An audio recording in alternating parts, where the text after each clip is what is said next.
என் வாழ்க்கையில் எந்த ஜென்மத்திலோ நான் செய்த புண்ணியம் அப்படின்னு தான் நினைக்கிறேன். நான் அவரிடம் 4.5 மணி நேரங்கள் பேட்டி எடுத்தேன். அந்த பேட்டி எடுத்த அதை நான் உதவி பொறுப்பாசிரியராக பணியாற்றிய சக்தி விகடனில் எழுதினேன். அந்த நேரத்தில் அவரை தேடி வந்தவர்களுக்கு கல்வி உதவி வழங்கியதை நான் பார்த்தேன்.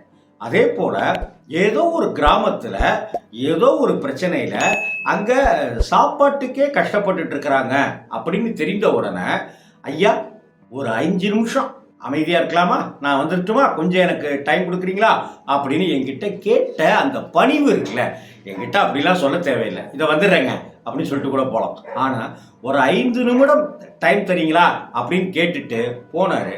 நானும் அவர் பின்னாடியே போனேன். அங்கே பார்த்தா ஒரு வண்டி, ஒரு குட்டி யானையில் அரிசி மூட்டையை ஏற்றிட்டு இருக்காங்க. அந்த ஆதீனத்திலேருந்து, மடத்திலேருந்து, அந்த கிராமத்தில்